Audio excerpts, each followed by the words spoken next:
What is going on, guys? Joey Friends here at FLEXX Training Systems, and today I'm going to talk about a topic that I guess is just going to be relevant forever because I've already made a video on this and it just keeps popping up from time to time. So here we go. As you guys can tell by the title, flats versus heels, which one should you use? This was sort of inspired or brought to me in a Q&A that I did recently. And the question was, like, I recently changed to flats and I'm not necessarily, strong in them. Should I go back to heels, something like that, right? So I wanted to kind of just talk about the decision making on whether or not you should do one over the other. And hopefully that can help you guys make an educated, decision for yourself on as to what you should be doing. Or what might be best for you. So, for me personally, the way that I chose to do flats, I was a younger lifter, and I think I started out in heels, but I squatted with a very narrow stance. Well, actually, I started out just wearing whatever I was wearing because in football they make you squat, right? But then once I started getting into powerlifting, everybody talks about the squat shoe. You got to have squat shoes, whatever, this and that, Olympic lifting, da-da-da-da-da. And back in my day, 2011, 2012, there was this guy named Matt Ogus, right? And he was like, he literally made the Inzer belt famous. It was Matt Ogus. Don't let anybody tell you anything different. And the lever belt, right? And he squatted in heels, I believe. Right? He was kind of the first guy on YouTube with any sort of presence that really put it out there. And for me, I think I bought these blue and black Adidas. They don't make them anymore, but they were like a 0.6 heel shoe. And I would always use them. And there's really, really old videos of me using them somewhere on the internet, maybe on my IG if you go way back. And as time went on, I started to get stronger. Around 2015, 2014, I said, let me try flats. And for me personally, I instantly felt a benefit. I think another partial decision as to why I changed was I was getting strong in heels, but it was putting a lot of pressure on the front of my hip. It actually was one day I remember it very vividly. I was at Barbell Brigade with some homies, and I squatted like 615, something like that for a triple. It might have been a double, I don't remember. And I just remember like on one of my reps, I hit the hole really, really, really hard. And I just had a pain that was very different. I later went on to get scans, and apparently my femur had hit the top of my hip socket. And I said, I got to make a change. I can't be squatting like this. So I tried flats. I remember I bought oh my God, I don't even remember what they're called, but like it's a metal squat shoe. That's what it was called back then. I'm sure you guys have probably never heard of it. And I squatted in that, and I instantly hit I think I hit the same weight for one more rep. I was just really weak in my adductors and my outer glutes. Like I just didn't have any power squatting wider like that. And then over time, I started to develop my own stance for me that worked really well, that wouldn't mess with my knees and that would allow me to use, I started to build my squat and figure out like what works best for me. I started to really just like break down the anatomy of like, okay, why is this working for me? How's my weight distribution? Not really focusing so much on bar path, but really just making sure that I can go through the full range of motion and maintain pressure over midfoot, which sort of solves that, right? I liked how I felt in flats when you unrack the bar, because you're not in heels, you're not leaning forward. The weight is like straight over your body, and it's a little bit easier to manage big weights. I felt like I gained a lot of control, and the bigger you squat, the bigger you lift. In any lift, control is king. Control is literally going to allow you to, move these weights in a way that is manageable. You're not going to get tossed around. A lot of smaller lifters, they are strong and they can probably leg press a shitload. But when it comes to really like controlling that weight down into the hole, hitting the reversal perfectly, and then coming up with, proper weight distribution, good bar path, doing it safely and all that, they just have an issue like managing that big weight because their stability, they're going too fast or their stability's messed up or something like that, right? And so for me, I instantly saw benefits to squatting in flats. I continued to build this. You guys, if you look at my squat videos, I angled my toes out and I really started to find like a squat stance that worked really well for me that I could progress safely in. And that's a huge thing when it comes to lifting, is if you can find a stance where you can progress safely over time, it's probably gonna work for you. If you have excessive movement in areas where you shouldn't, you should probably fix that. But for me, I knew right away, like, wow, I'm getting like 30 more pounds out of this, right? I'm just better using my hips over my quads, right? And I also have really bad ankle mobility in my left ankle.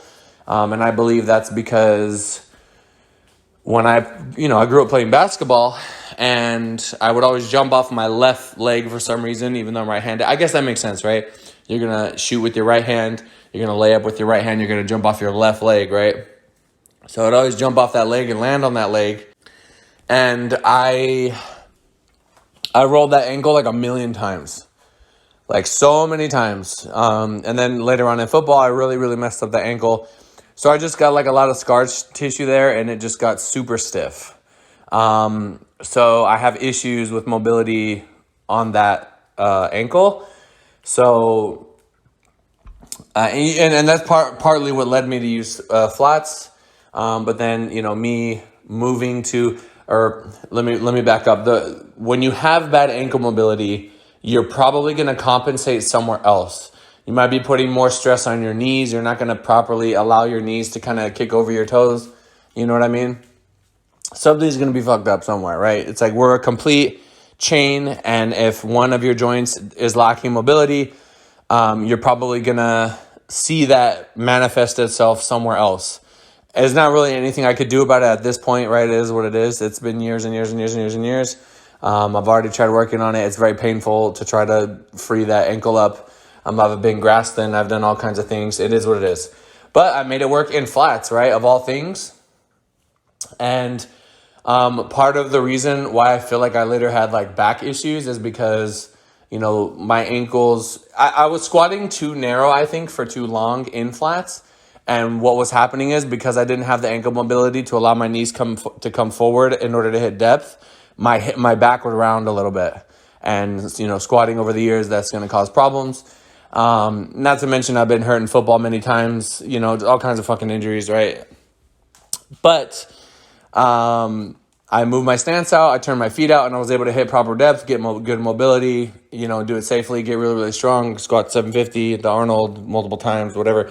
Well, 744, 750, whatever, you guys get it, right? Whatever, big squat, yeah. Point is, for me, I just laid out my situation and how I got to that conclusion and how it worked for me. I also found that using, my big squat muscles, the inside of your leg, your glutes, top of your hamstring or lower part of your glute, I am using my quads, but my quads genetically are it's very hard to get them tired. It's very hard to stimulate them with squatting. If I'm doing a hack squat, that's a different story, but squatting specifically, that's it just doesn't do it for me. You know what I mean? Especially with my ailments. Like I said, if I had better ankle mobility, maybe I feel my knees a lot more, my quads a lot more. Well, you don't want to feel your knees, right? So for me, I saw instant benefit. It was safer. I got really strong with it, and that just was a very obvious change for me. Not everybody is going to swap to flats and be instantly better. And I've said this 1,000 times over the years. The stance that you don't train when you try it for the first time is probably going to feel good, because if you're changing your stance around when you're actively in the middle of training, you're fatiguing those muscles and they're going to start to get a little bit stale. So if you try something different, those muscles are fresh. Your body's not used to being taxed in that specific way. And, you know, so it's hard to, when you're not trained, to the untrained eye, right? Or your perception of like, oh man, this thing is great. You know, I really like, you know, doing things this way. This is like the move for me. But then you start to train it and you realize like, you know, oh damn, I'm not even close to my numbers the other way, because you spend so many years building it up. Two, you know, everybody has their own, you know, style or way that they should lift, a perfect form for them. There are a couple general things that you want to keep in mind, but it's one of those things, like the moral of the story, like what the fuck is the takeaway from the video, Joey? The takeaway from the video is you got to try them both, and you have to commit to it for a little bit. You can, like, I would say 8 to 12 weeks, try, you know, if you're thinking about it and you have an inkling that it might be better for you, you're not going to know for sure unless you try it. There are going to be times when you try it and you're instantly better. Instantaneously, you're just better, right? That's rare, but it happens.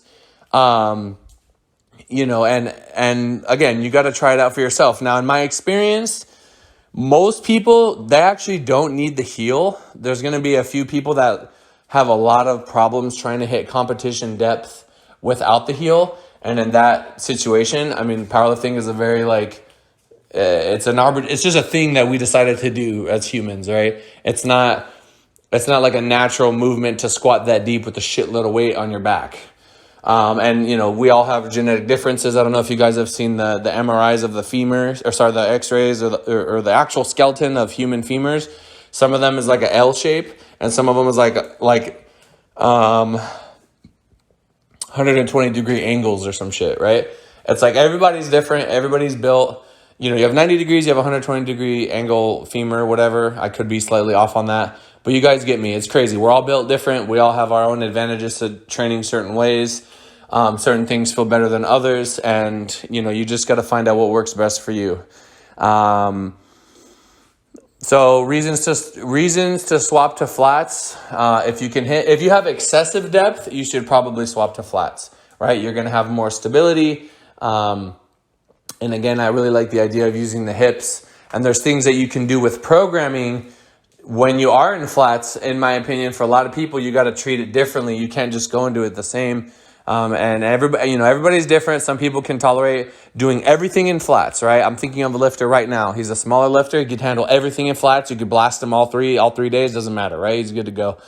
Other people, myself, if I'm going ham and if I'm pushing squats in flats, I'm not like, it's going to be very hard for me to do that again later in the week. It's just, you know, for the way that I like to train. There is a way to make it work, but that's for another video. Reason to swap to heels, again, if you have to hit competition depth, if you're having trouble getting down there and you're not sacrificing too much power. I mean, at the end of the day, you probably got to do it, right? Because you got to hit depth. If you can't hit depth, I mean, it is what it is, right? So, I mean, that's a whole nother thing. But for me, I just wanted to kind of talk about flats over heels, you know, give you guys a little bit of tips when it comes to making that decision and choosing which one is better for you. And, you know, you guys can take a little bit away from this. I know I did a video on it many, many moons ago.